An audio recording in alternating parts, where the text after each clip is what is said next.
This is a video about the opposite of sculpting. This is in my little website. I have some issues about structuring debt in project finance, and I screwed up. Oh shit! I'm already messing up. I'm going. I'm not going to stop. Yeah, I kind of want to see this in the debt structuring and project finance. I don't have anything about MRA accounts, maintenance reserve accounts.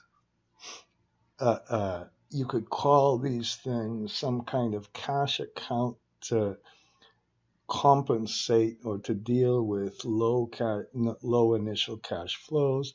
I don't have anything with using a revolver to solve problems with sculpting. I don't have anything. I did put this on problems in sculpting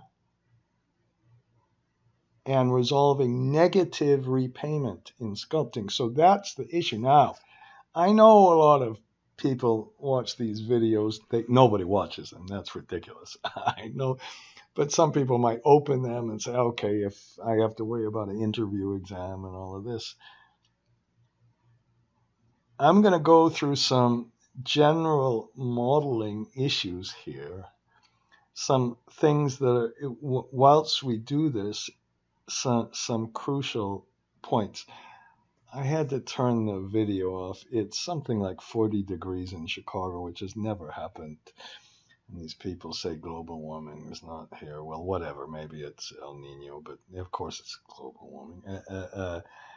And so I can't turn the thing on. I don't have an air conditioner.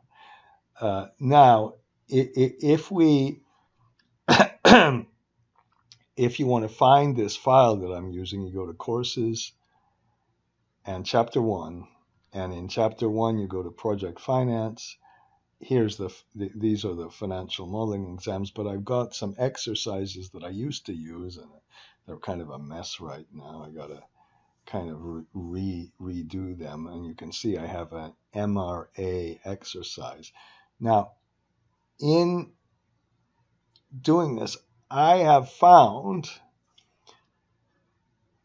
that, like so many other issues, presentation of the outputs of a complicated model is a really important idea. Now you're gonna say, shut up, your graphs suck anyway. Whatever. But here are some of my notes, and I'm going to show you how to make some graphs. Now, another little introduction of this is Hetty, my friend Hetty. She, if you call her Hetty or something, that's not how you pronounce her name, okay? And she says we need to make a course on sculpting. Well, sculpting works well for seasonality. Sculpting works well if you think you have some known changes in cash flow related to taxes or escalation rates. Escalation rates, when they vary, could be a little tricky, by the way. Or known changes in capacity payments, something like that. But what happens if you've got a battery and every 3 years you've got to increase the battery because of make a capex to supplement the size of the battery because of some degradation? I have to watch the time, by the way. I've got an appointment. I noticed my driving license was expired a year and a half ago. Okay. Whatever. So I'm going to have to stop this video at some time. Now, if we have something like a big battery replacement every 3 years, let's say, that creates a capex, creates potentially a negative cash flow, my first reaction is to say, sculpt the debt. It's known. It's going to happen. Know it. And then you might get a negative repayment when you do the sculpting, because the sculpting says take the cash flow divided by the DSCR, and you've got a really low debt service when you do that. But when you have such a low debt service and subtract the interest to get the repayment, it can easily be negative. So what can we do about something like that? Or in this case, we're going to make it a little easier. We're going to have a debt repayment that doesn't match the cash flow. Now, one way to do this is with an MRA account. Or you could have negative sculpting right up here. I'm saying this, I should have made a PowerPoint. But you could also put in a big cash account and use that cash as kind of almost a working capital account. You can't call that. I'm going to, I don't know, maybe I'll name it that. And just put enough money in a big cash account so when you get to these this negative situation, you're going to be able to meet the debt service with the appropriate debt service coverage ratio. You could also use a revolving debt a revolving debt facility where if you get to these, like let's use our battery example, where you get to a negative payment, well, you just borrow the money. Now, when you do that, you can include when CFADS, cash flow available. I ask people, cash flow after debt, not available for debt service, please. It can include all the inflows and outflows for working capital facilities and working capital interest. If you have a letter of credit, like a credit card, and you've got borrowing on that credit card and you have to pay fees on that credit card, all that stuff you put as part of the cash flow available, even though it looks like debt service, like a working capital, you put it as, that's just the rule. You can say it's a silly rule. And if you have a maintenance reserve account, that's going to be in a second video and a third video. I'm going to make a few videos on this because it's kind of a painful thing. It's almost like reverse sculpting, where we adjust cash flows to meet our sculpting requirements instead of adjusting the debt to meet our debt service. Now, there's a basic thing we're going to do. And the basic thing we're going to do is compute required CFADS to meet a debt service. And all you do is take the required DSCR you have, multiply it by the debt service you have that's fixed and that doesn't match appropriately because you're not sculpting it. It doesn't match everything, or you have a negative repayment. You're going to use this basic formula. And if this formula is in deficit, in other words, the actual, I say actual, it's really the modeled, whatever, the CFADS without any adjustment, if you have more CFADS than whatever, because of all of these potentials, then you have deficit cash flow, or you can have surplus. Now we'll show you how to model some of these, and in this situation, I've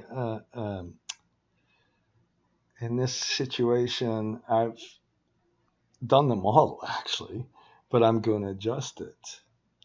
And here's what the key issues, more important than anything else, because even in this little example, number one, I think little examples are absolutely crucial. So when Hetty and I make our course on sculpting, we're going to use simple examples to illustrate that. And then you put this into a model. You can demonstrate if you're going to have a circular reference or not. And fine. But when you do this, if you do it like me and don't be unbelievably transparent, and when I say transparent, it is not these goddamn models where you have a zillion lines. You want to be efficient with your lines. You want to be very clear and make the progression, the structuring, FAST, S and T, you want to make it all nice and clear.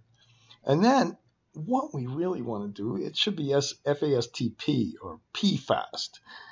Making a good presentation on complicated things is going to be an enormous issue. So I'm going to try, and in this exercise, as we go along, I'm going to make some graphs and show you a different way I've discovered, and maybe you think it's all crap, to make some effective graphs. And then we're going to show you how to use some spinner boxes, or no, drop-down boxes this time, to be able to really show things, and particularly if you have a simple example, okay? And then we'll show the importance of laying out CFADS and equity cash flow, and use a goal seek to compute the IRR. But when we do that, we'll use NPV instead of IRR, which I've said many times, but we'll do it again. All right, now let's work through the model. Perhaps I need to make this a little larger.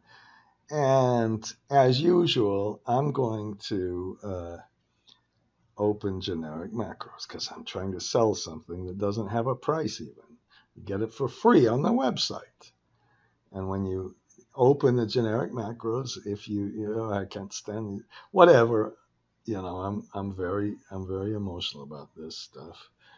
If you waste your time using a paintbrush, if you waste your time going left, right, block, down, back, or if you waste your time coloring individual things, or if you waste your time formatting, what a complete joke. Okay, so remember, I just did it wrong. Shift Control Alt C. Let's just review this. So we're going to make 5 at the top, and I'm using my old computer and then I'm going to hit the reset button.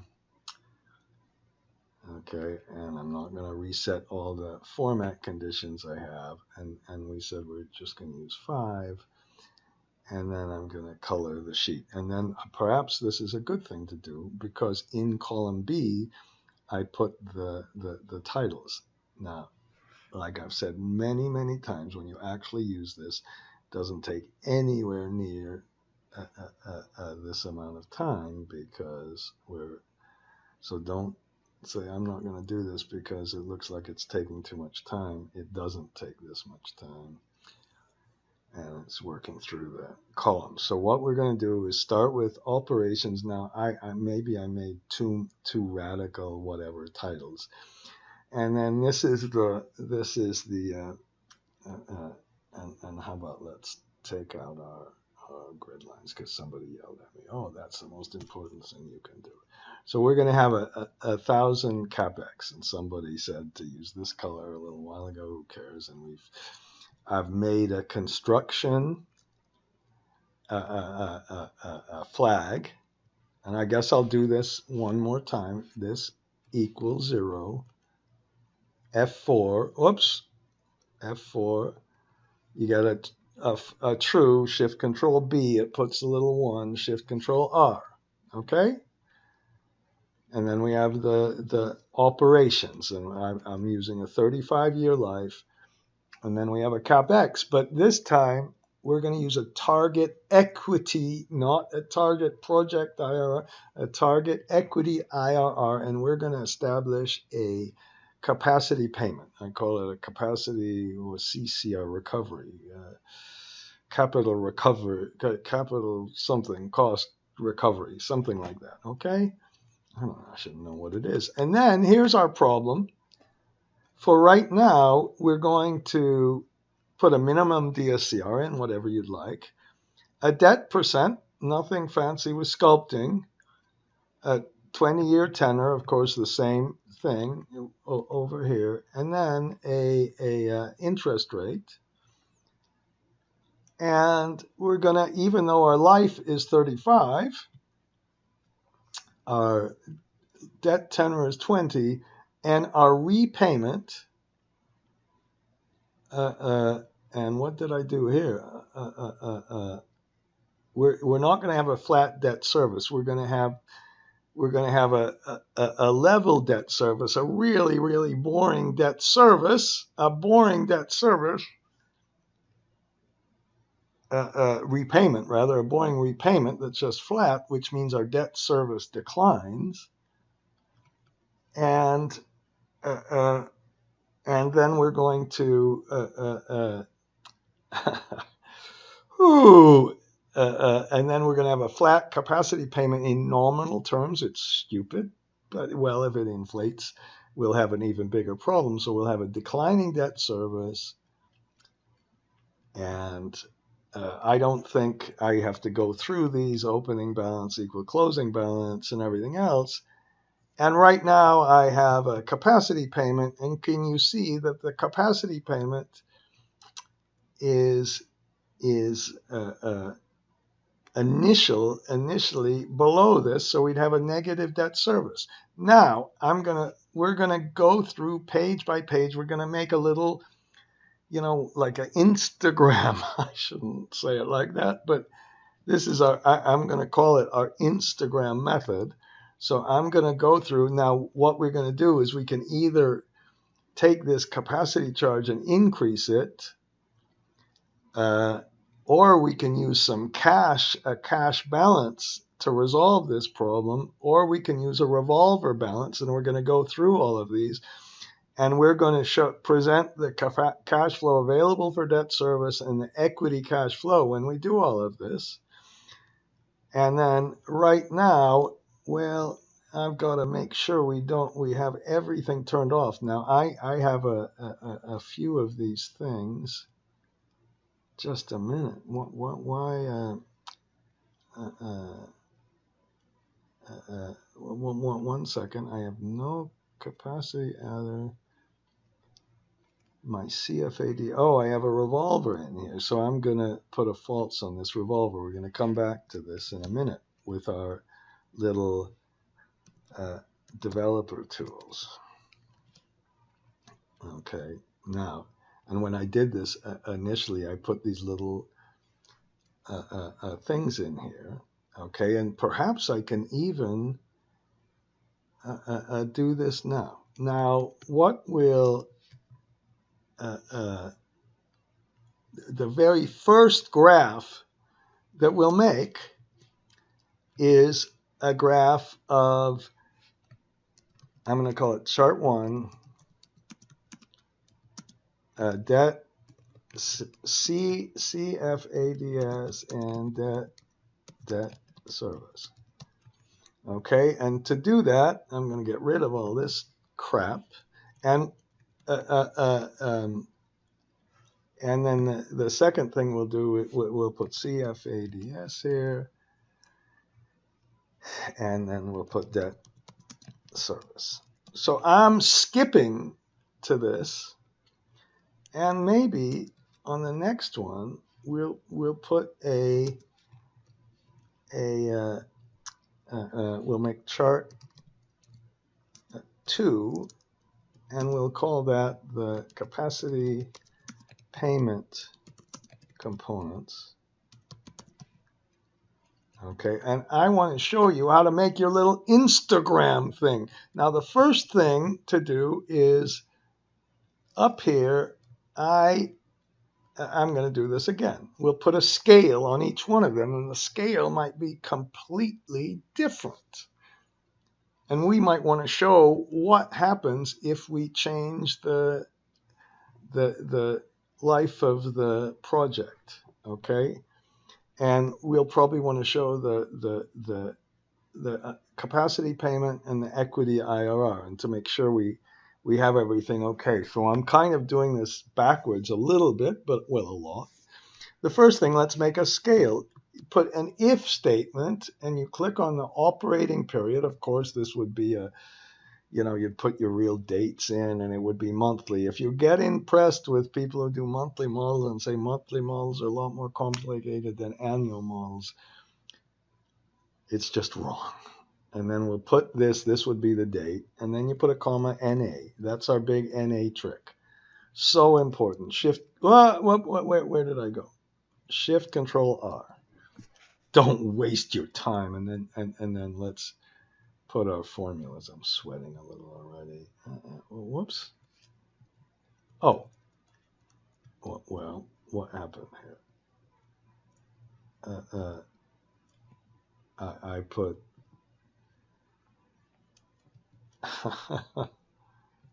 oh no! Oh shit! Ah! Okay. I hope I just screwed up with our construction flag. What did I do here? What's this? Okay. I don't know what I did here, but that's okay. No problem. Zero problem. Okay. I must have hit Shift Control R up there that I didn't even see it. So what we have is NA's here with the NA function, and then after year 35, a bunch of NA's over here. And then let's go up and get our cash flow available for debt service, which is up here. I put a whole section. So we're going to make sure that you understand all of this. And then we're going to put the debt service just below there. I'm going to grab it for here. And this is this declining debt service. So the first thing, if we're going to explain this to somebody, is we'll make a graph. And when you make a graph, don't start here. Start here with a blank. This is a blank line. Shift Control, right arrow twice, F11. Please say chart 1. It says chart 1. You right click on the x-axis. If I can get it there. You right click. You go to Format Axis. Come on, and you make it a date axis. Okay, and you know, since we have a problem here, I usually make this an area graph, and I suppose I'll leave this like that. And then let's maybe move our chart 1 over here, and then let's put a title just below the chart, and we'll just below the chart, let's put I'm just thinking about something else here. What happened? And I gotta go to my driving license thing. I don't have. Yeah. Let's just do this. Let's just copy this. What the heck? Okay, and we're gonna have some zeros in there. Shift Control Q. How's that? 0. Shift Control Q. And then get this and Shift Control P. If you waste your time, and look at me, I have not done it correctly. And right now we're meeting our target IRR. That's because I'm going to get to that later. That's because we have that's because I ran that goal seek. So you put an equal sign. The equal sign, of course, has to come here, and then get all of our stuff here. Okay. Now, if you now we are going to want to make a cool chart. Cool.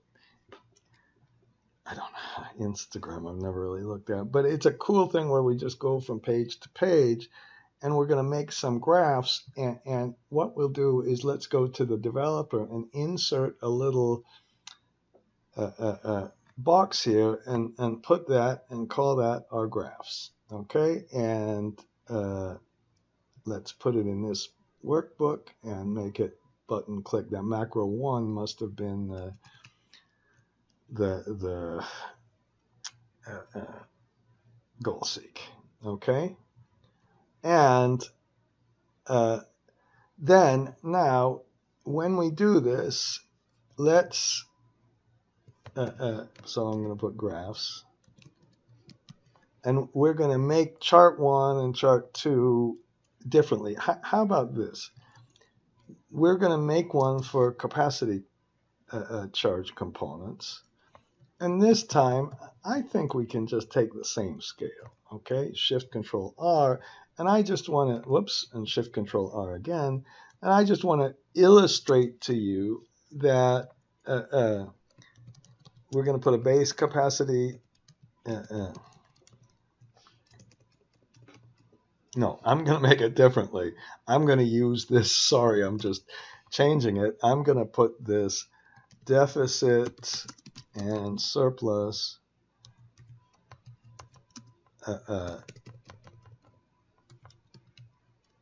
cash flow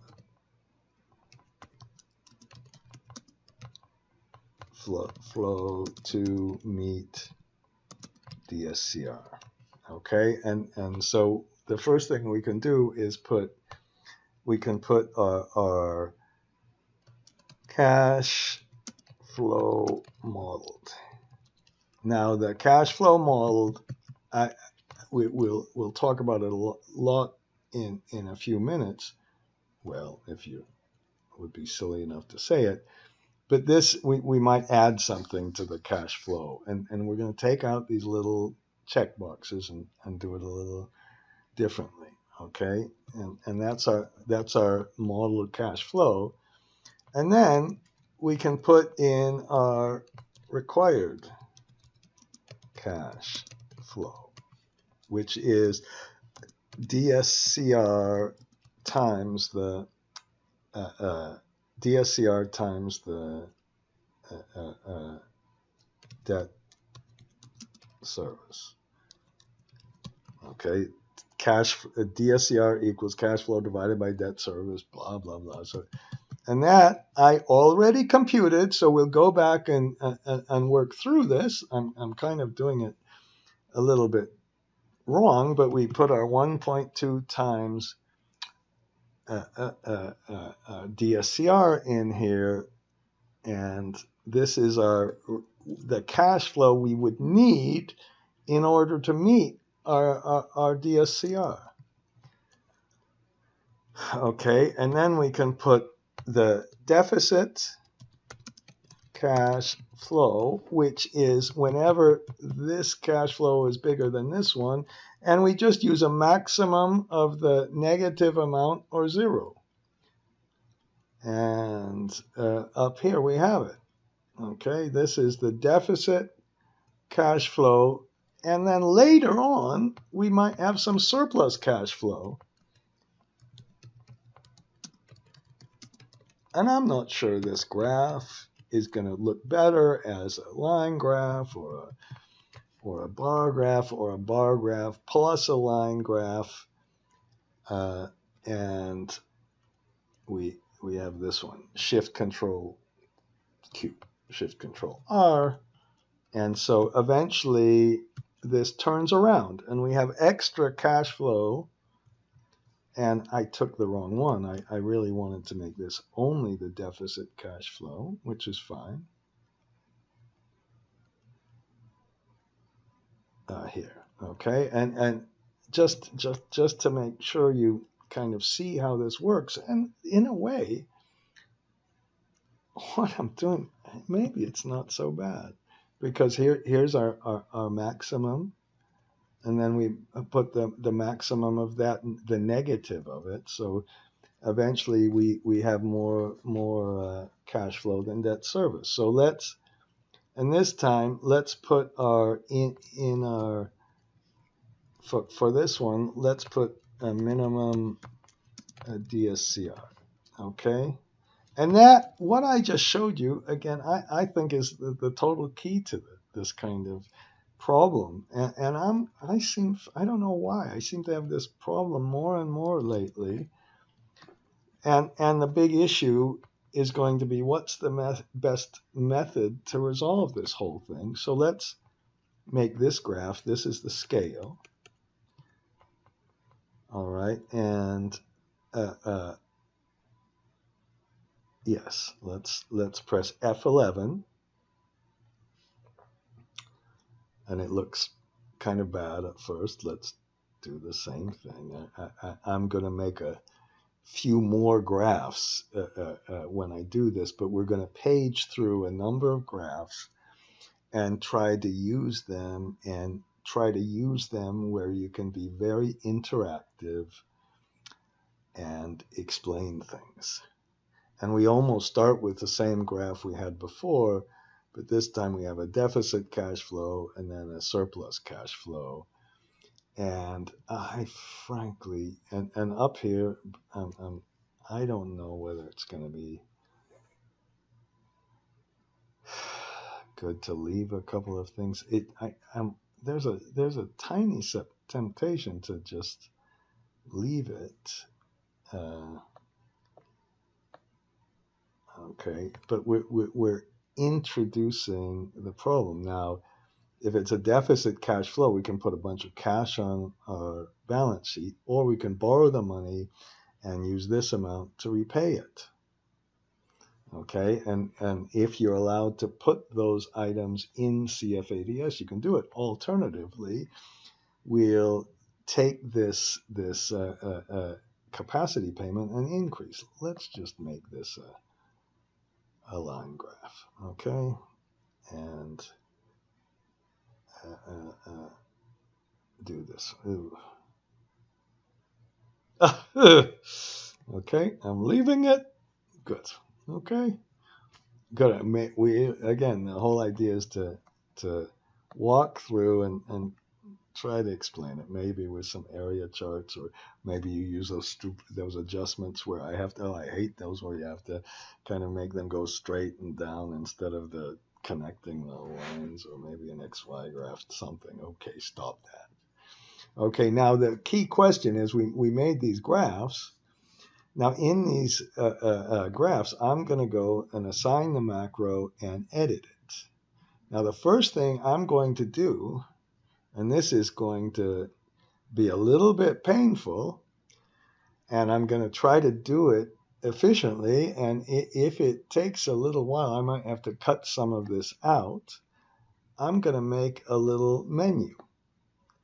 And in this menu, I'm going to, maybe we'll put a label on it, okay? How about we'll call it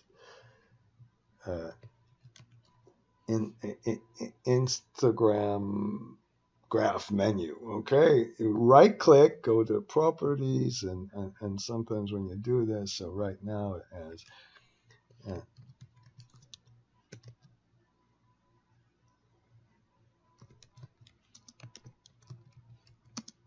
graph presentation. Okay, let's instead of aligning it left, let's go to putting it in the middle. And I'm not going to do this later because we can make it a different color and all that. But this is the big one to use. Take this one and make it something like 16 or something like that. And then now let's start with this. We're going to make another label. Okay, and the first label we're going to do is put again, okay, good. We'll put chart one, debt, CFADS, and debt service chart one, okay? And then, for now, I'll just do this. No, let's after that, we're going to make a little checkbox, and we're going to use a lot of checkboxes in this stuff. And we, when I make this, I don't want to put any caption here because we're just going to make a checkbox. We're just going to say if we click on it, it's going to go to graph one. If we now, let's just copy this, Control C, and put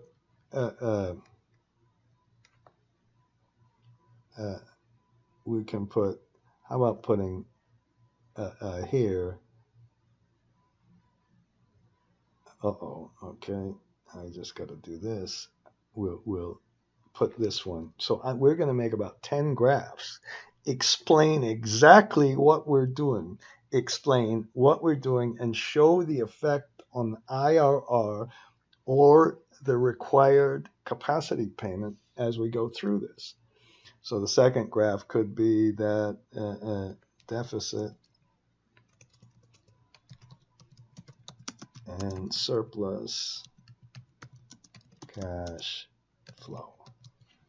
Okay, and we could make more graphs, and sometimes I make them over here, and then at the end we're going to do something that I find more fun. Not fun, well, kind of. Where's our and where's just our regular button, our command button? Let's make a button that says cycle through. Again, it says command button, cycle through all graphs. Okay, so if we press this button, it's going to go through this one, and it's going to have a little option that says just go to the next graph and just go to the next graph, and it's also going to have an option that allows us to stop anywhere and adjust things like the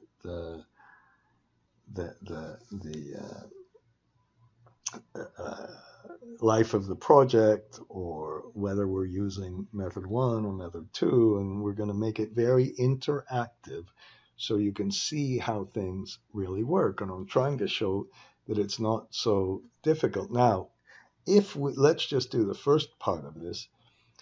If you then click on this and say, okay, oh, it puts private sub clickbox, and then this thing was called user form.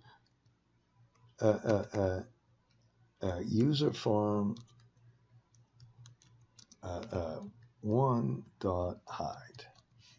Okay, and that's all we put in. So if we click on that checkbox, it's going to take away this little presentation we make. But we now go back to our this thing, which is our button, and we first put user form 1.show. And then the second thing, what we'll do is we'll make a variable, and it's called a public variable, and we'll make it a number or an integer, and we'll put chart number as integer. Is that okay? It doesn't really matter if it's something else. Okay, and that means that thing is going to be available for everything else. It's going to be available everywhere. So if we go to this one, back to this checkbox 1 is, we're going to say the chart number equals 1. Okay, and if the chart number equals 1, we're going to say that up here we'll use basically the equivalent of a choose command, and I'm going to go back to this one, and we're going to after we show it, then we say select case just 1 minute. I don't want to screw up.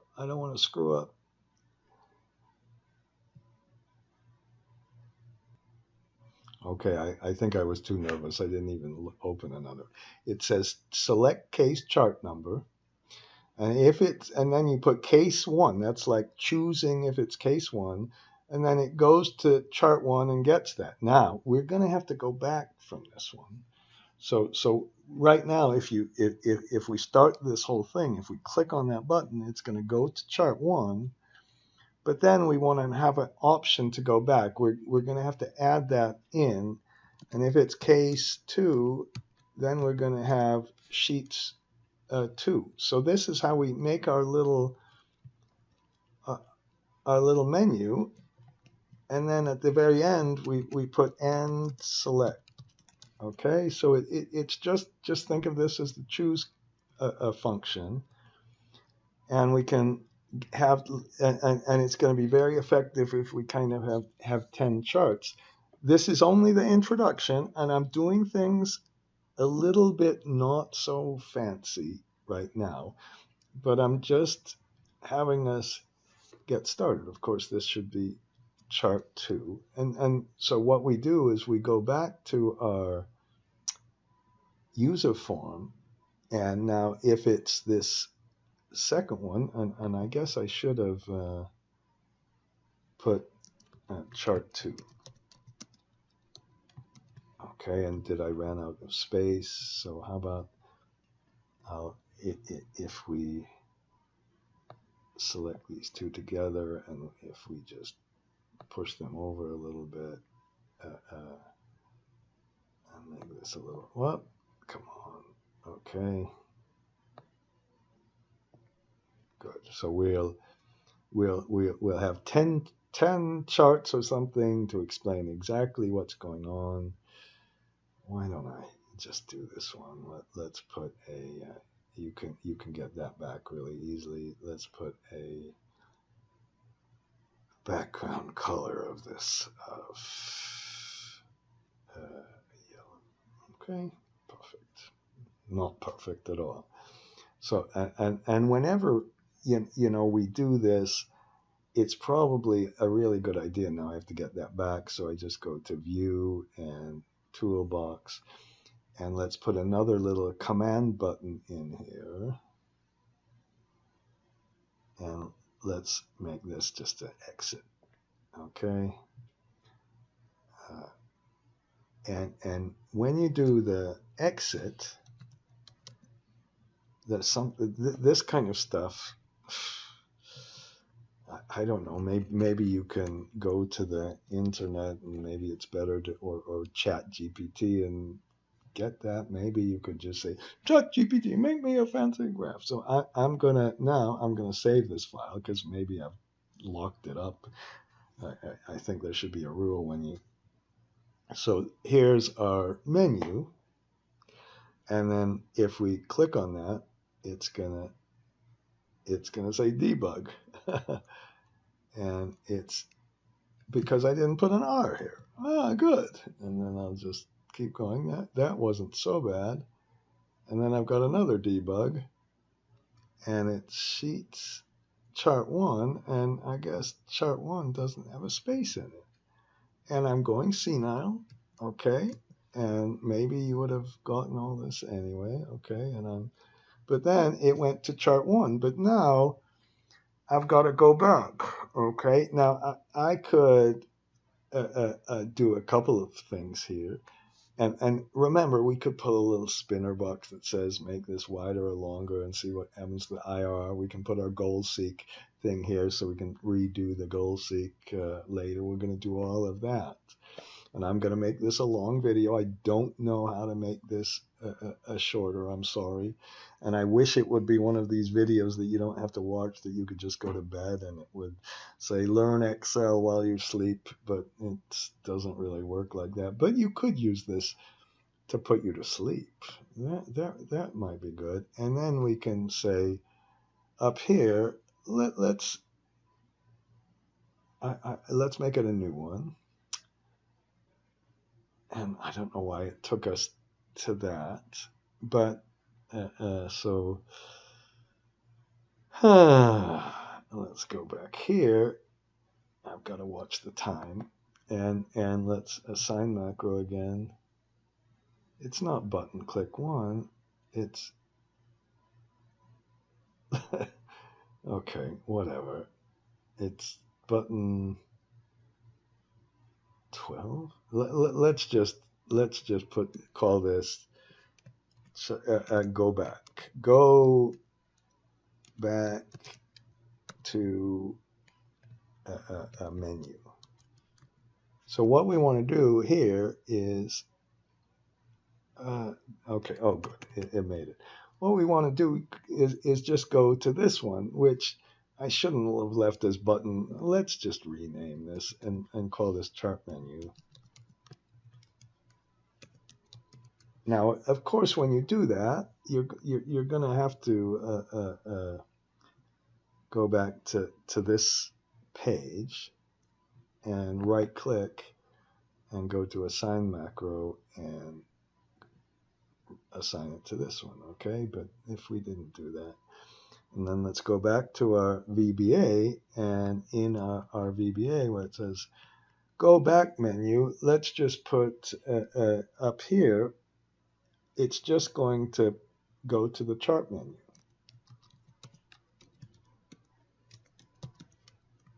And nothing else. Did I spell it right? There's a little thing on my computer I can't see. I'm nervous. Okay, and then, but before we do that, but we might also want to just go back to the model. So let's put another, so this go,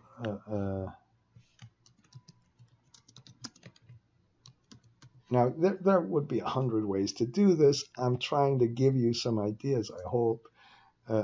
Let's make another one that just says,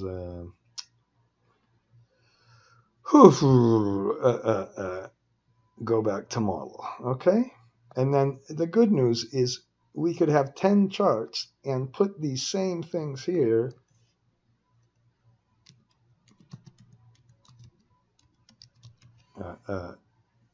And all I'm going to do here is put sheets.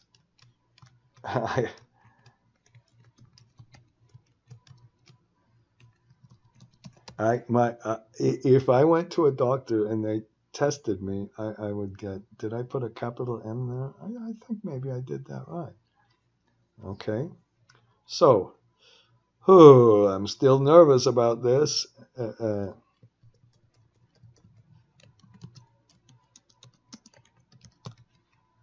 Okay. Now, so how about we'll try this one?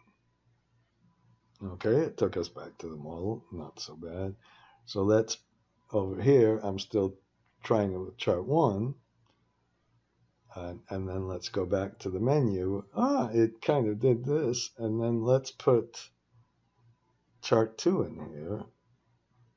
And it didn't work. Because, let's go back to the model.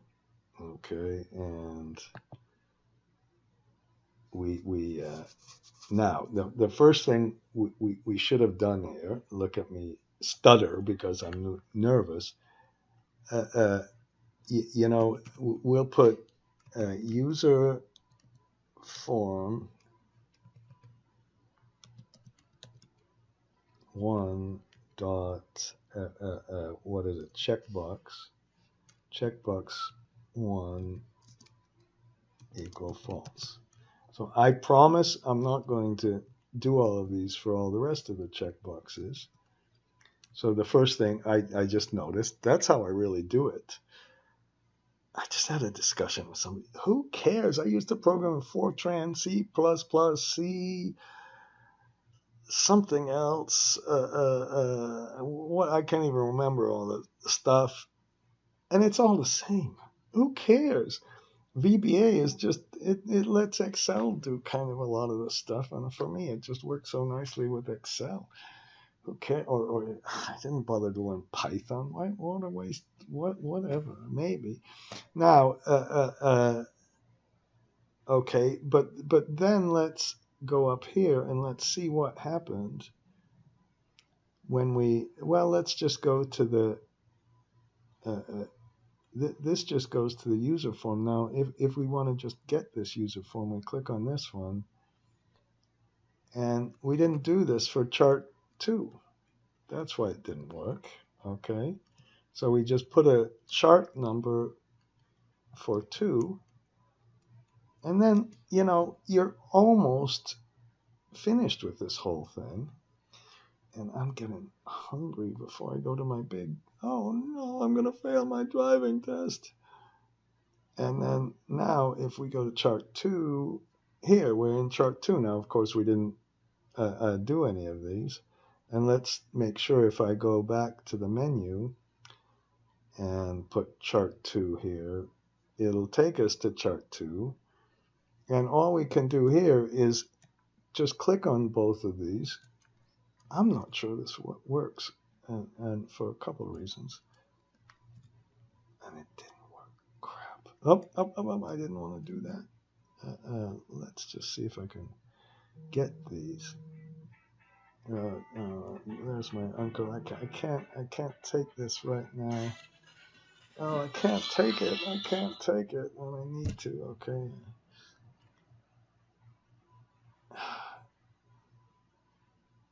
Let me just see if I can put this here. I don't. Oh, no, you can't. Okay. Whoops. Okay, screw it. I got. He's my uncle who makes the. Whatever. He's fantastic, man. Okay, I'm gonna go get his call, but we're gonna have to just manually make those two things and put them on the other sheet. I can see. So can you imagine you have 10 sheets? You can kind of go around them, but we're going to make it even better. We're going to have chart 1, and we're going to have a little thing here that pops up and says, go to the next chart, go back to the previous chart, go to the next chart, go back to the previous chart. And I'm going to try to put these instructions somewhere on the website, but I have to just temporarily now pause the video, and then we're gonna oh yeah, okay, called right. I have to temporarily pause this video and continue it, and I'll tell you the results. I've already gone an hour almost. It might be just part 1. We'll make kind of a part 1. Okay, now I'm back from my little break. Now, before we kind of finish the graphs and make some new graphs, which I'm very excited to show you, we'll walk through the different options. And now we'll start with this basic fact that we get a range name. We get a CCR, control square bracket. Let's see what that comes from. That comes from a goal seek. And we just make a goal seek, and we put in this discount rate and compute the NPV at the IRR, at the target IRR of the goal seek. We do a little goal seek to make this NPV equal to 0. It's so much better than doing a goal seek with the IRR itself. The IRR has a little bit of a circular reference in it because you have to have a target and a guess and all that stuff. And so that's the one that's named macro 1. And as usual, you just put what you're seeking to get equal to 0 by changing the CCR. So that's our first step. Then now the first part of the first option, and I'm going to rename it option 1, is to have a capacity charge adjustment and increase the capacity charge to cover that negative debt service. Now, when we do that, or to cover this, so we've got the flat capacity charge, then we see, well, how much do we need? And I've tried to make it very transparent and then, okay, well, how much are we underwater? Or no, what's just the simple difference? And what did I call that? That's just the required, and maybe I should be clear with my naming. I think naming is so important. Sorry about being so silly about these things. And then if it's positive, we can just do the maximum. We don't have to do it like this. Let's just do the maximum of this or 0. So that just only you use the maximum when it's positive. Now my computer shut down. Okay, again, what just happened shouldn't have taken any time at all, but okay. Look, and then we do the same thing. and take that same line and just make it a minus. So when if it's a minus, it changes it to a plus, and then you have your starting point. And this took me a long time to get it, and we'll use the same thing for a battery. We're going to do a few more examples of this. Now, what we could do is say, okay, let's apply this option for, and I used a little flag, and if we need, why don't we just increase the capacity charge? Now, the off-taker might not accept that. And what we have to ultimately try to figure out is what's best for the off-taker or what's best for the investor, and maybe that it's kind of the same thing because we want to minimize the capacity payment. Okay, so I did that with a flag. Now, I first put all these little horrible, disgusting little check boxes with these flags in that we could put into our graph. Okay, now let me just here. I'm gonna have to. I'm gonna change this in a minute, but before I do this, let's put starting equity cash flow. The reason I'm doing this, and as I go through this, I realized I didn't be kind of as transparent as I thought I would do. I would put let's put the capacity payment with the adder. Okay, and that's just right here. Okay, and then we put the less the debt service, and this time now if I click on this one, we have enough, and then we put the, I'll put, this is really, I'm just going to call this the dividends. And like with anything else, then we need to put the equity investment. And the equity investment is simply I'm going to press F2. It's 23. It's this. Excuse me.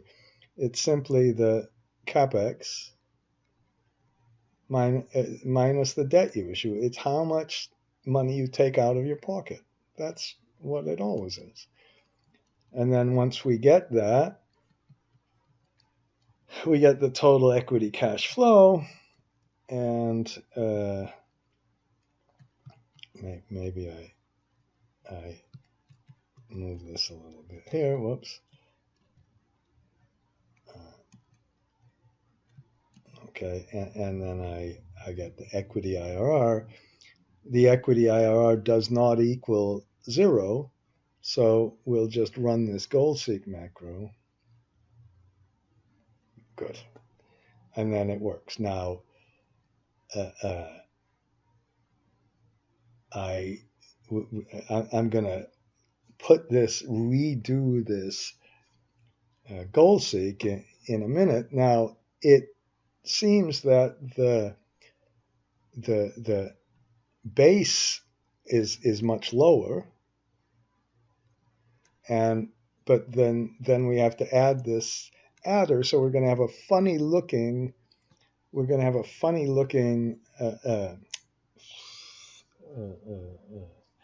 capacity payment.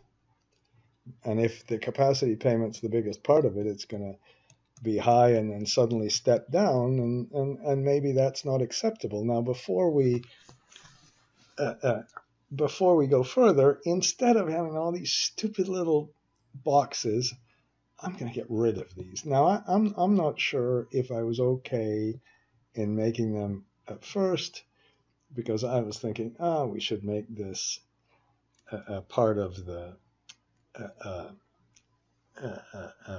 graphs and all that, but I think it would be much better to put our different options in. We have an option without any adjustment, and then this is the option we just discussed with the capacity adder, and then we have a option to keep put no adjustment in, but put a cash reserve in, and our last option is to put a revolver in.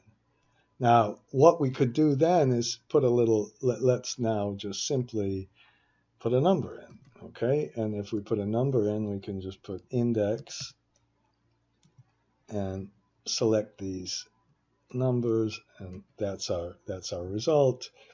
And then you just go to the developer and you quickly make a drop-down box. I hope that's going to be okay.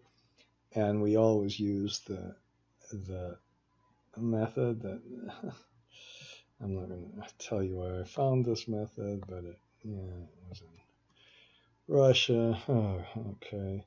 And then we go back and we get this. So we do our little windscreen or windshield wiper, whatever, glass, and then we select one of this. Now, when you select those, of course, you can make a little flag for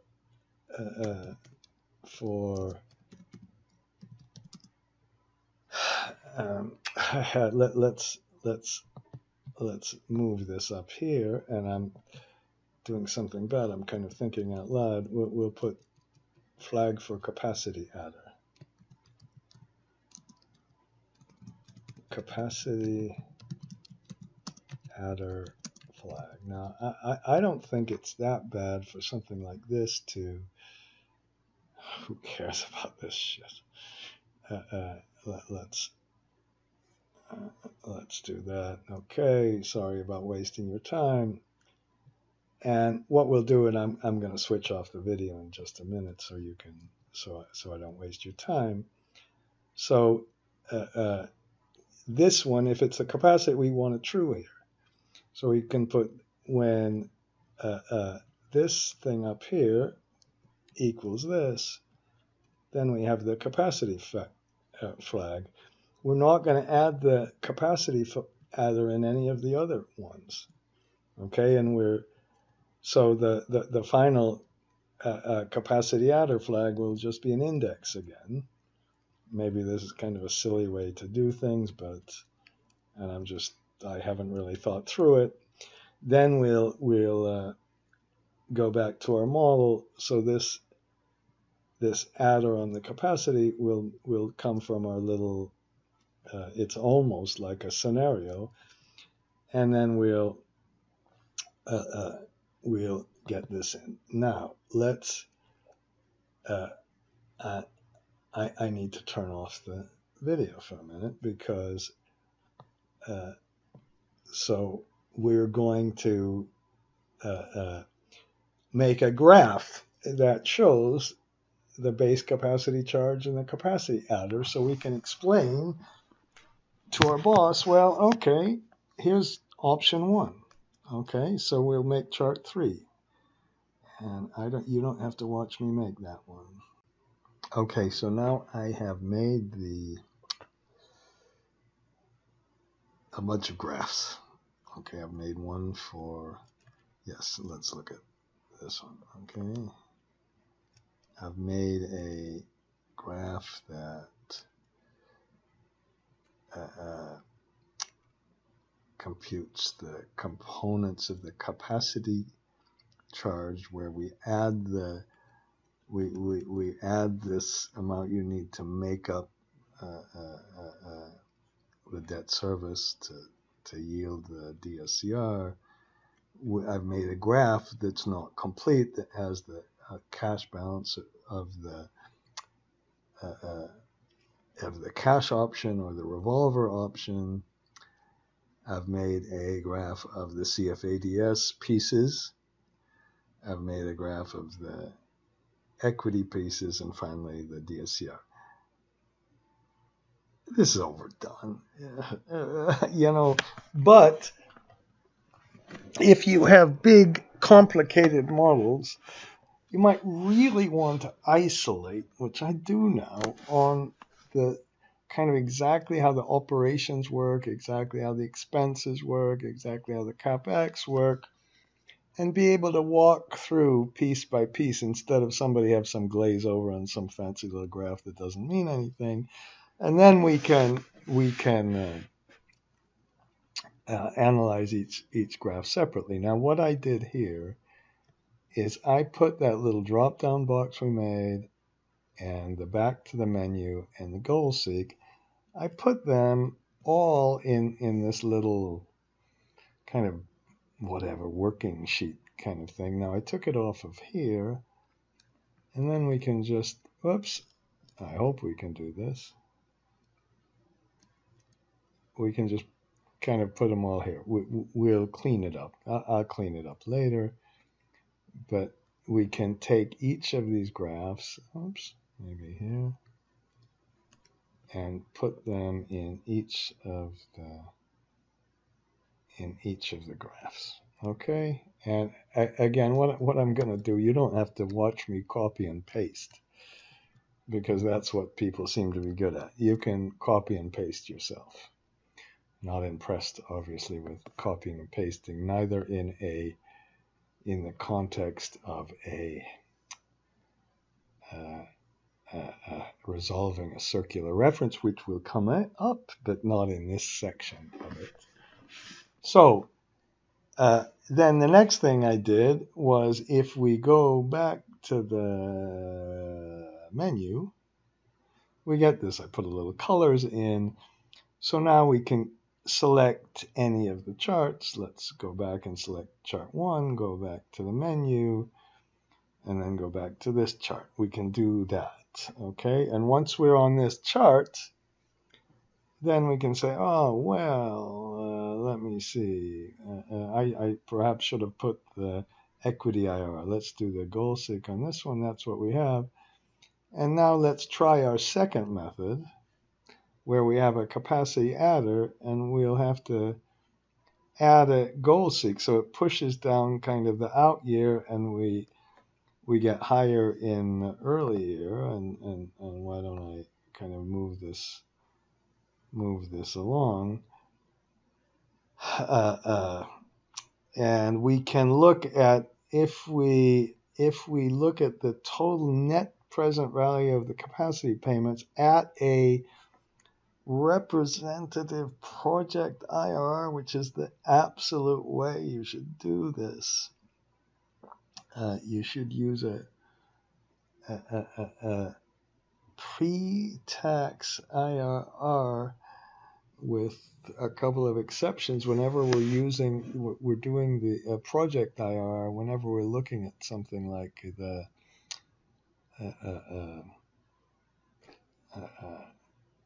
levelized cost. Okay, so let's do it one more time, because this is the only one we've made. This is if we just have a flat capacity charge. Then we can kind of see that's our goal seek when we're getting to the 8% IRR, and we can look at it here, but then we'll have to run the goal seek again. I like to make an automated goal seek, but I suspect that basically no one listens to me on that, so we'll put our little button there. Let's go back to the menu, and let's just look at perhaps the equity cash flow, which is not a good graph, really. We have the debt service. Maybe I should have put the debt service as a negative amount, and then we have the overall equity cash flow. I think I should have done that. I'll have to fix that graph a little bit. I haven't put this in. Perhaps we'll just look at that. So, oops, I should have left that, I guess. Okay, I'm just holding the control key and clicking the little mouse pad, Control C to copy it. And let's do this. Why don't I go ahead and let's see what happens. Whoops. You have to kind of click off of it, and then to move it, you can move it around. Whoops. And of course, if this if this goal seek did not have range names all over the place, there's no way that would have come close to working. So let's go to our financial model, and now we're not finished with the graphs yet by any means, because we're going to make this one that cycles through the graphs. Okay, and so let's look at the debt service. Perhaps I should have put a minus here. Okay, Shift Control R. Total equity cash flow. That's no. That was our CFADS. Excuse me. Okay. Shift Control R. Let's put a negative on this one. Okay, and then then let's this one is total equity after the COD. Let's not take this one because we're no controls that I'm going to leave it, and let's just look at this graph. So to look at this graph, let's go to graphs, and then we put this in. But oh look, I didn't unclick the other ones. Okay, so we'll go back to the menu. Oh, let's just click it again. Okay, so this is our CFADS. This is our debt service. This is the amount we have left over. Maybe just to really highlight this, can we change the chart type or something? I have no idea. I shouldn't waste your time with that. And I change the series instead of changing the chart type on just one. Change series chart type, so that's the total. Let's make that one a little column. How's that?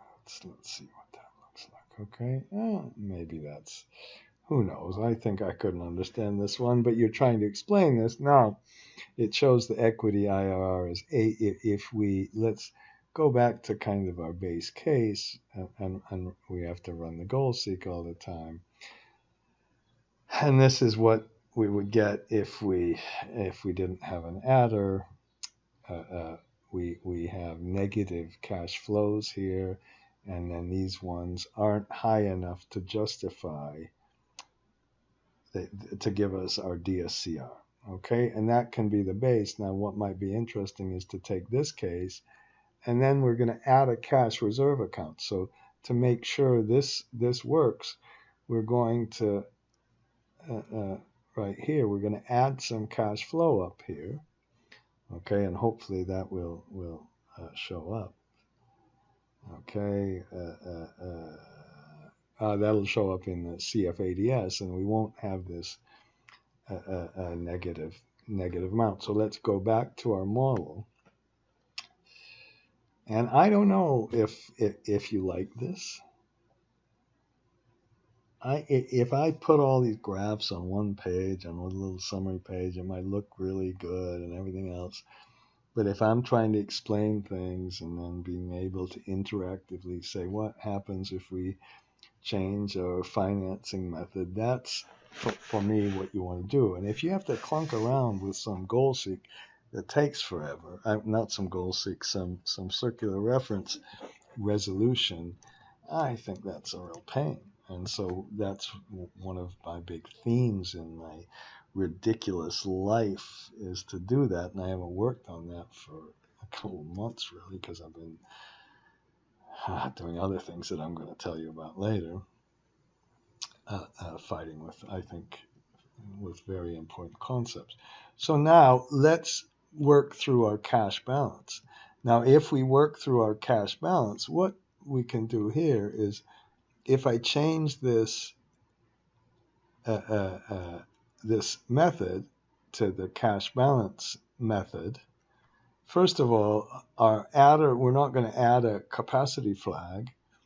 And then we just, this time, I did it wrong last time, we make this equal to that, so we can put our little flag back in here. And we're not going to have a this one should be instead of cash reserve, this one should have been a revolving credit flag. Okay? And so now if I use the cash reserve, let's take this one. Let's take this.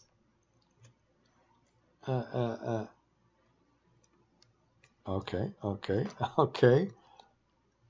I can't. Oh, that's because I was going towards the chart, not going backwards. Okay, I was just about to start swearing and yelling. Okay, now if I put a true here, we don't want this thing anymore. This is way obsolete. And so what we'll do is the amount of cash that we have to take out of our account, not put in, is the same thing as we talked about up here. It was taking this required debt service, taking the difference between the capacity payment we have and the debt service, putting that that deficit that we need to make up. We make a calculation of that only when it's positive. Okay, and then we just put that in an account. Now, I'm putting no interest income on this account. When we put interest income on the account, we're going to have to do a little bit of present valuing, and we'll run into a circular reference. But we're not going to do that right now. For right now, we'll just say, okay, let's use this flag, and we'll put this amount into our cash balance, and then we'll add it all up. And since we have no interest income, it's not all that simple. We'll make a little opening and closing balance that we make all the time. I take this from here. I know Kenny would yell at me for that. And then we take that total and multiply it by our construction period. Now, this in a real model, this would be the period just before the operate. It would be the last period of construction. Very often you're going to have a flag for this. This number just comes from the number above. So, of course, if we go back to our base case, we'll go back to this one. So we'll use that cash reserve account. We're not going to attribute any income on it. And then, because it's kind of simple, that cash reserve account goes down to zero. You could even put a little audit test for that. And then we've got to figure out how we get this cash. Now, that could get complicated. We could have said, I'm going to finance this cash with my 80% debt.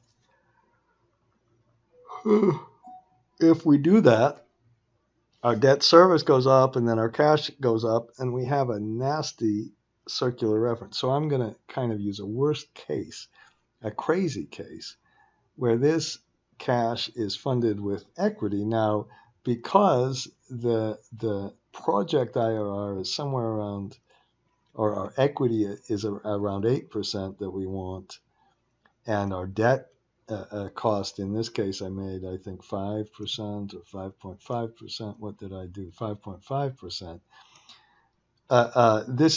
This should be a very expensive proposition. Now, once we've done that, maybe I could almost temporarily hide this with the grouping. Once we've done this, let's go down. We take our CFADS, and in our CFADS, we don't include this adder for the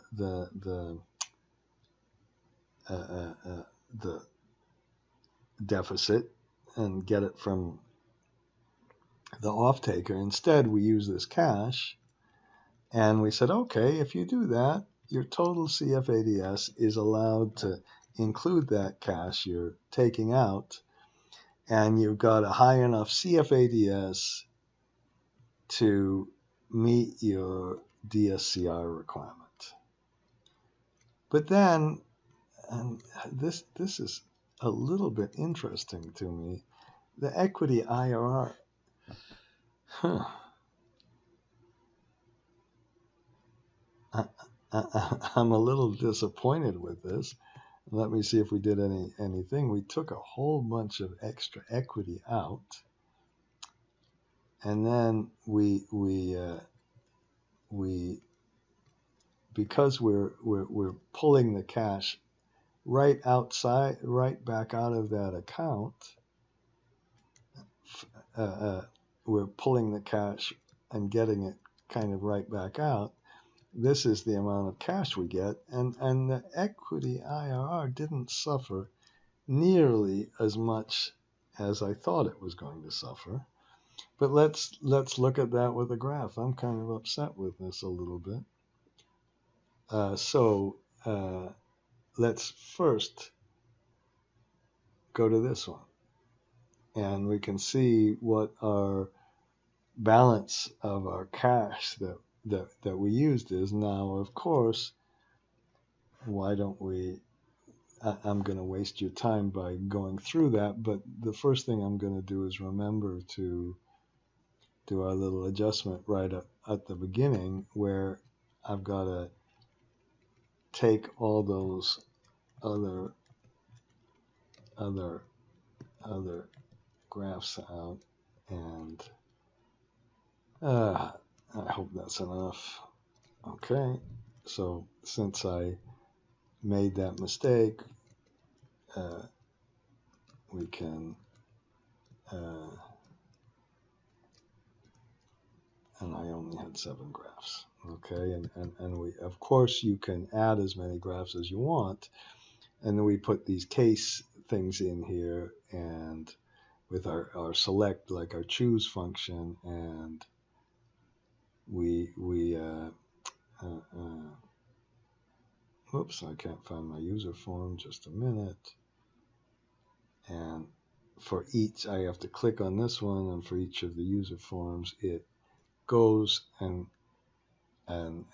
puts the new chart number in, which was this famous public variable, so you can just find that whenever you want. Okay, so let's now, if we look at the graphs, they're all blank, and I'm going to exit. Okay, and the first thing I'm going to do is take our little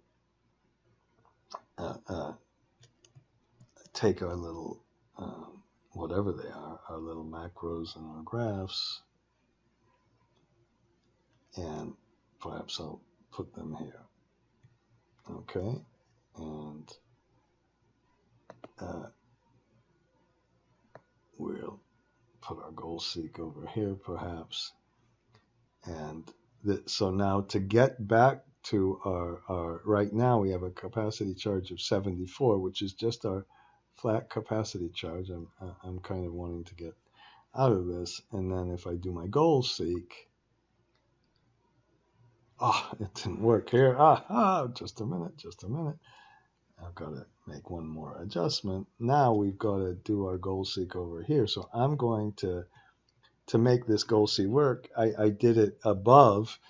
Now we're going to do the goal seek with our new items. I put yes to replace this, and I press Shift Control 4. Whoops, Shift Control F3. Why I said Shift Control 4, and I'm going to replace this. And this capacity charge that got our whole thing started way up here, this was equal to the CCR. So now if I do my goal seek, I'm going to pause the video. Okay, so luckily it was an easy mistake. Over here, I didn't refer to this one, so I didn't start with the right one. So now let's kind of redo. So if we don't use a cash reserve account,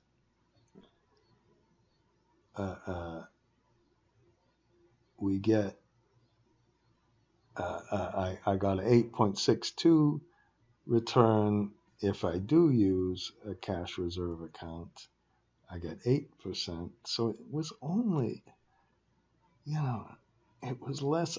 I was thinking, I still am a little bit worried about this, but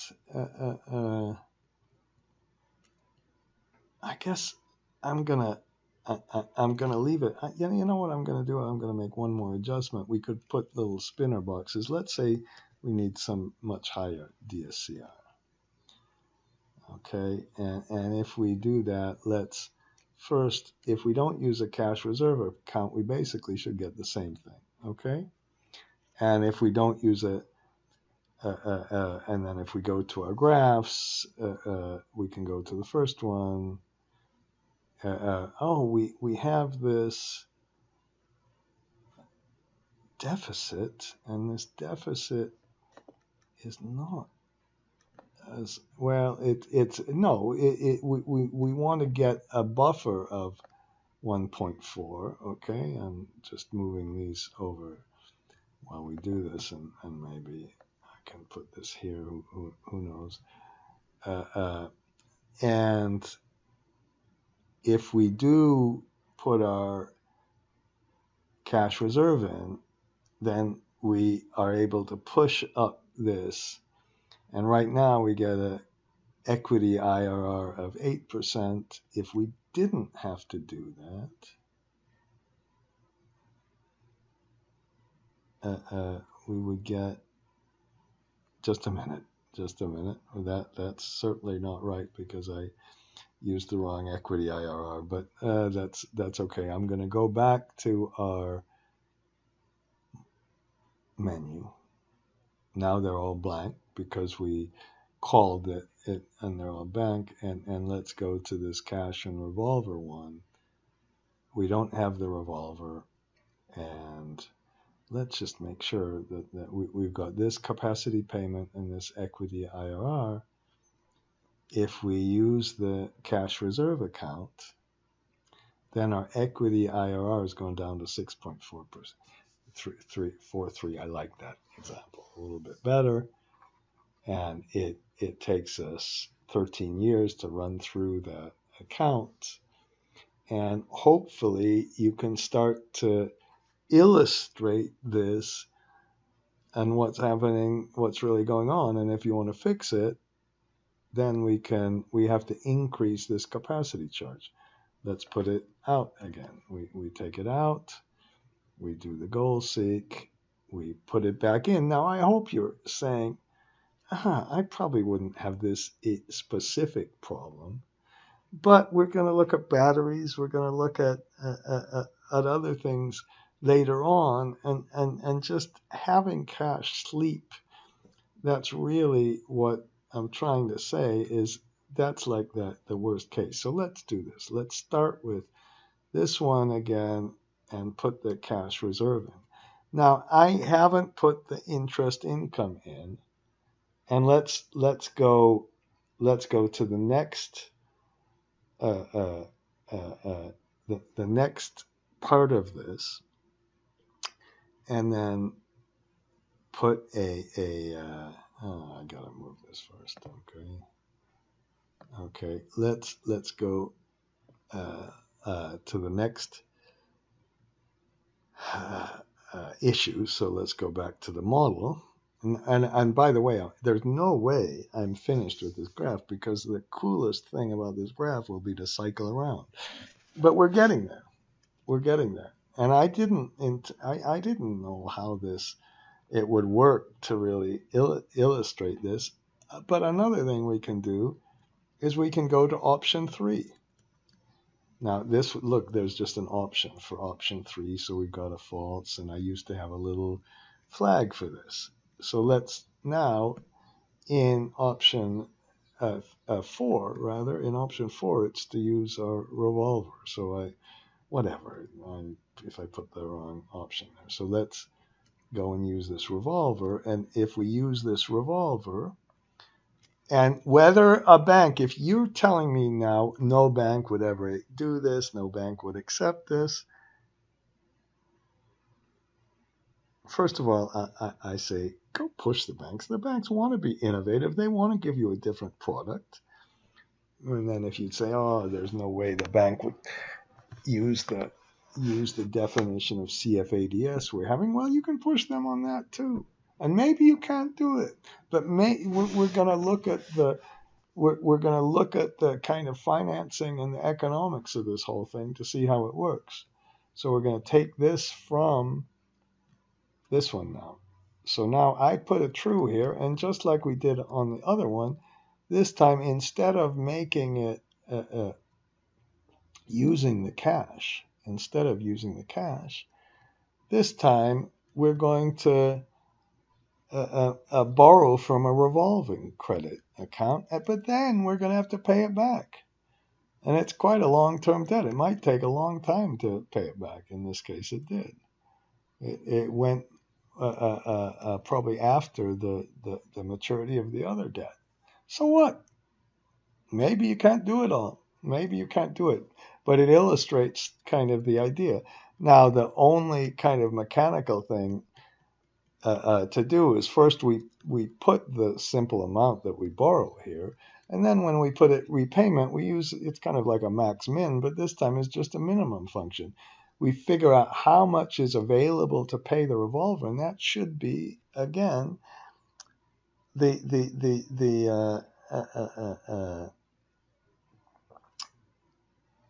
why can't I get a word out sometimes? Man, am I senile.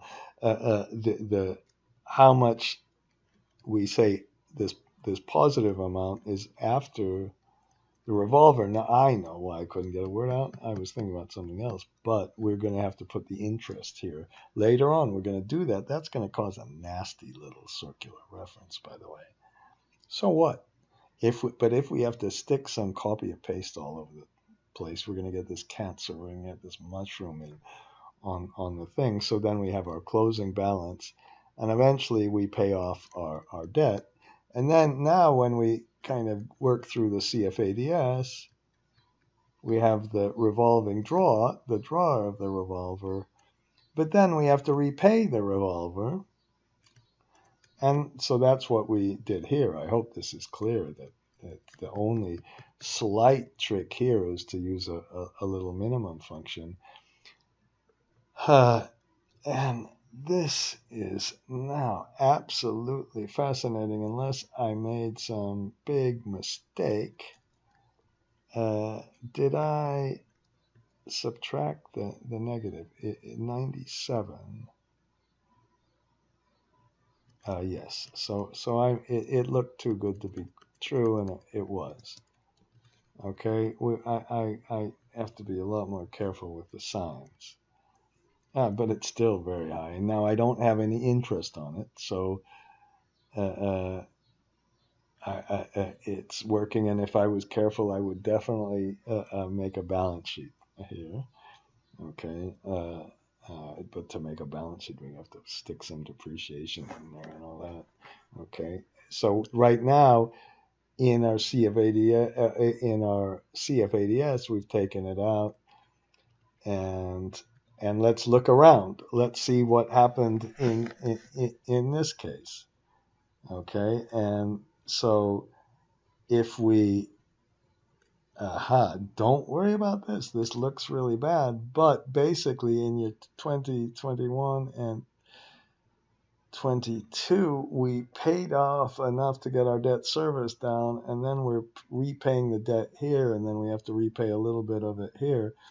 So I've got to make sure. I think I'm okay with that. Even here is the deficit cash flow, and then we're repaying the cash flow. Maybe not a very effective graph. This is just our capacity payment, and just to review, now we have our capacity payment with no adjustments. We put our adder in, and we put our reserve account in, and so we're back. This is the only one that changed when we had a capacity payment. And now we're showing what the revolving balance is instead of the cash balance. So we can, if we used our cash balance, we just put a cash balance in there, If we use a revolver, now the scale changed. I think the revolver goes up to 300. The cash kind of started somewhere around 300. Okay, and we can look at the IRR.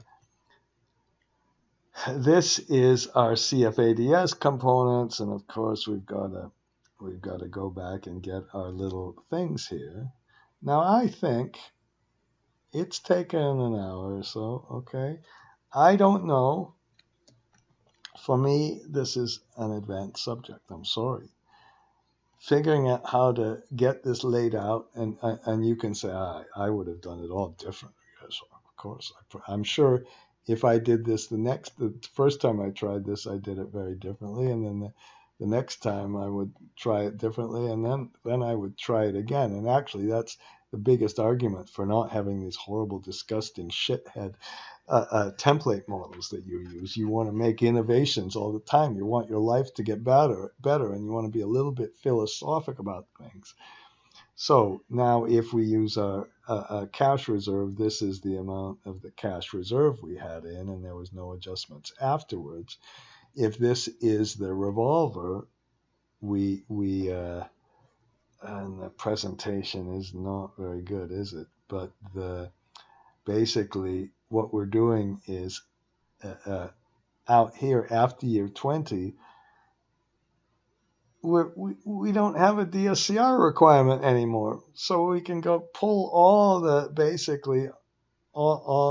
cash flow out, and then we try to look at what happens to the equity IRR, and we have let's kind of look at all of our adjustments. Now I'll just leave this. So this is our first case with nothing. We have the negative equity cash flow, actually negative DSCR, and then we have way too little. If we use the capacity adder, we just increase the blue line, so that was kind of cheating. If we use a cash reserve account, we're taking our cash out and giving ourselves kind of a dividend to get our DSCR up. And if we use the revolver, we're allowing a bank to give us the money later, and we're getting a much, much higher IRR. Now, why this IRR is so much higher than what we did before, and then we to see, we get our 1.4 times DSCR back. And so perhaps which one should we use? Let's use this one. So let's go all the way back to the first case, and then we're at our 8%. If we used our capacity adder, we do, right now it's giving us way too high a number, so we can adjust this, and we can keep our that didn't work. Okay, I gotta go back and check that. Okay, shoot, and I'm gonna of course stop the video. Okay, there's a conceptual problem with the revolver that we can perhaps see. If we just have to work through the items, but basically if I put a really low, let's say I put only a capacity payment of 40 in here, and then we're allowing to borrow so much just a minute, let's put our last case using the revolver in here.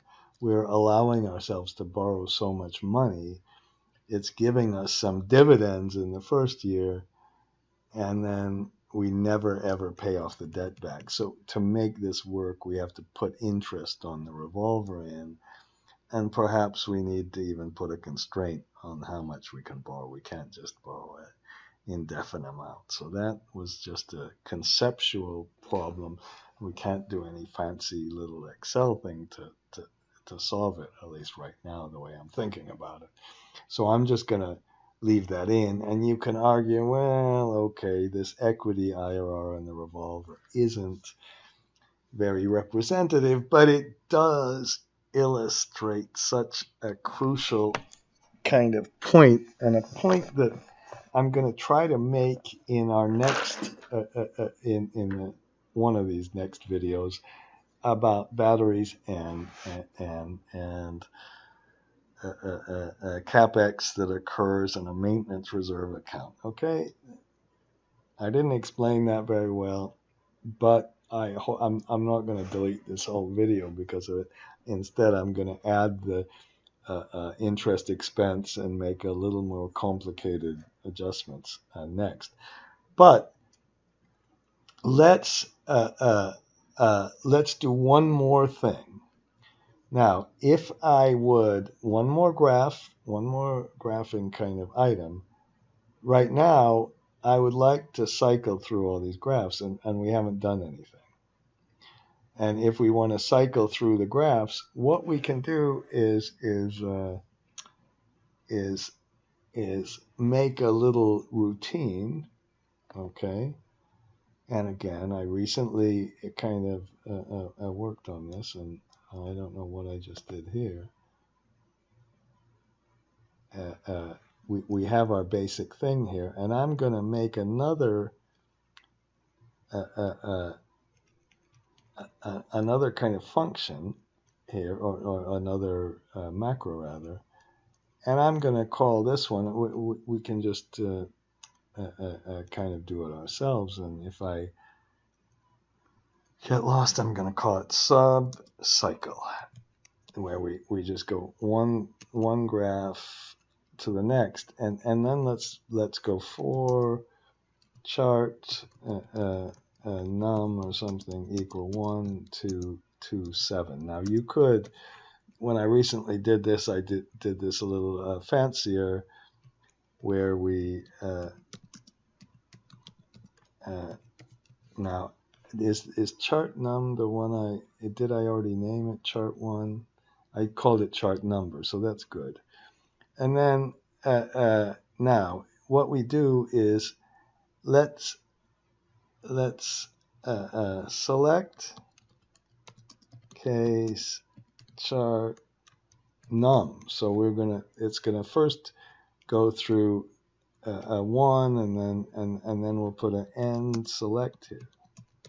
Okay, so far so good.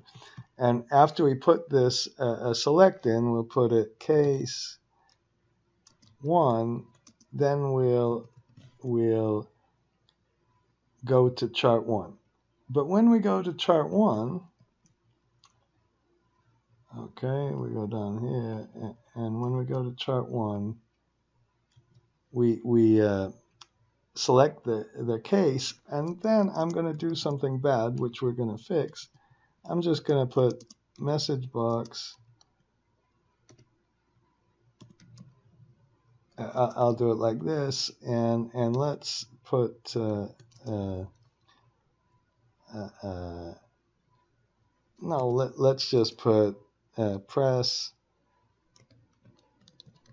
button to continue. Now this is going to be really a sucko thing to do, because it is the message box goes right into the middle of the graph, and we got to move it around, and we can't go backwards, and we can't go forwards, and we can't do a lot of this stuff. And I know this is a long video, but what the hell, if anybody's really going to be watching this, some people might want to even see how to do this. So we're going to do this with a user, another user form. And then, once we press this one, then it'll go to case 2, and we'll do the same thing. Copy this, and then I almost feel like pausing the video. Oops, but I'm not going to. Okay, and let's put case 3, case 4, case 5, case 6, and case 7, okay? And now we're going to, like, I don't really need to repeat myself, perhaps. And then I'm just putting the different chart numbers, and I'm a little nervous to see if it's going to work. Maybe I should have practiced a little bit because I've only really done this one time, but as soon as I do something like that, I got to show everybody how to do it because I think it might be useful, and it might have been useful in trying to really, that was our philosophical theme here, is that we want to be creative. We don't want to be an Excel bureaucrat, an Excel whatever, a technician where you can type Excel fast. You want to be able to explain the things. Now, then we're not quite finished because when we called this this thing cycle. So then we right here you go up here, and again we want to get rid of the user form first, okay, and then we want to call cycle, and I think that's all I have to do. And let's see what happens when we do this one. Okay, you click on this one and you click cycle through. Okay. And just a minute, did I name it correctly? Cycle, okay, I've got to pause.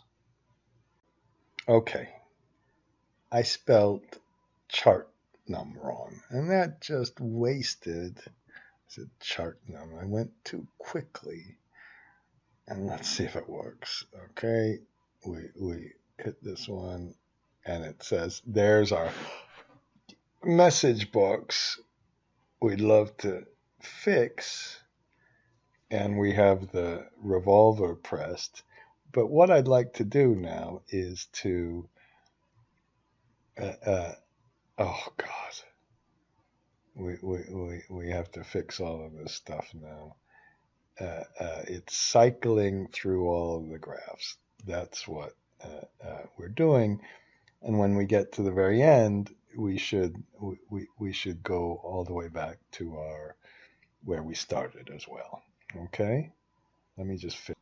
Okay, so the problem, I fixed all those problems by just putting the DSCR back to 1.2, and now we can run the goal seek on each one of them. I need to think about that one a little bit more, but I'm really now focused on making the graphs. At the very end, let's just go back. So let's just put charts, sheets. Now, what we could do is figure out what sheet we started. That's a little bit more elegant. And I'm in the wrong place. And let me just make sure that if we run this cycle, I'm going to be a little bit more lazy in this case. We could get a little more elegant and take us back to whatever sheet we started, but for now, I'm going to put sheets and then put model dot select. Now, the next thing I'm going to do, and this might take me a little bit of a while, but I want to make sure I show it to you, and I suspect if I don't show it to you now, I'll never show it to you, and I'm going to try to go back and document this on the website as well. Instead of doing this message box, we can make another user form. In the user form, we can kind of put wherever we want, and then we can make ourselves ask questions on this user form, so that excuse me, so that we can either go back or forward or anything else. So let's do this. So let's first insert another user form. And this time I'm going to make it really small, not small, but thin. And right up at the top, I'm going to put a command button. Not exactly right at the top. I'm going to put it here. And I'm going to put here. I'll do you. I'm not going to waste a lot of time making it really pretty and everything else. You can change all these things. I right click, then press properties, and then you put continue to next sheet. That's one of the things we want to do. And basically, that's what we just did with our user form. And the only thing we really have to do here is then put user form to.hide. Okay, that will do it. And I don't have much more to say on it. And then the next one, let's copy this and put it down a little bit, and then let's put right here, right click again, properties, and then we'll put stop on this graph.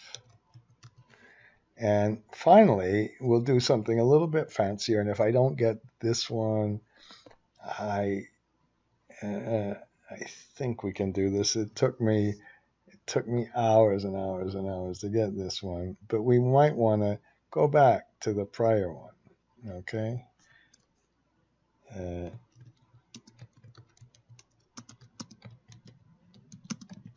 Now, right at the top, we might want to put a little label here too. And and we're just going to leave it label 1 for now, but let's make it this one, I suppose. Let's make it larger, and let's we're aligning it to the left. I guess it's okay. And this is going to say chart 1 or chart 2 or chart 3 or chart 4 and all of that.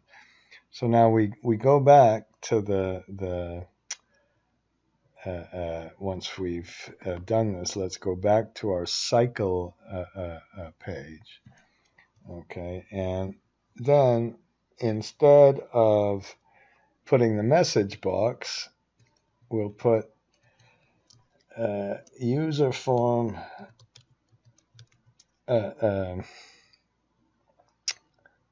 to.show.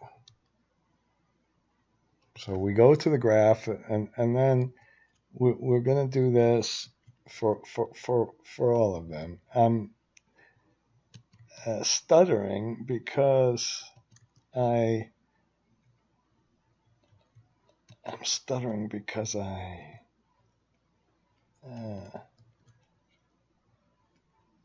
have only done this really once, and I feel I'm going to mess up.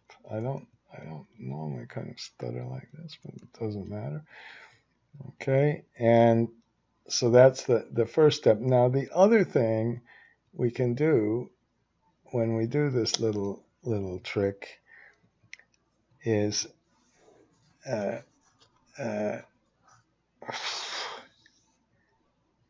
if we let's just try this one. If we click on this one, instead of just this one, all we did was we hide the user form. I think that's all we have to do. If we do this one, we basically just have to end it. And then we'll be back to the graph. We'll be finished with all of this one. And just in case, we can hide it as well. Okay. And then the third one is going to be a little more complicated, where we have to do something to go backwards. So I think I'm just going to stop on this for a minute. Look at me, let me being so nervous again. Now, the other thing we could do is we could before we show this user form, we could put user form 2.label dot label 1 equals chart 1. Okay, so we can just remember what chart we're on. Up. And this one, why did I still have the thing there? Okay, and then after we do this, there's going to be one problem. The user form right now is going to be, again, it's going to be kind of like our message box problem, in that we'll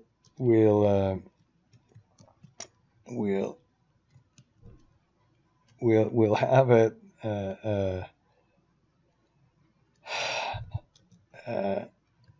okay. It'll be in the middle of the page. See, the other thing I can't do is I can't talk and type at the same time anymore. I used to be able to, okay? I can't multitask like other people. Okay, so now we go to this user form 2, and you click outside here, and you go to properties, and if you go all the way down, it says startup position, and you want to make that manual.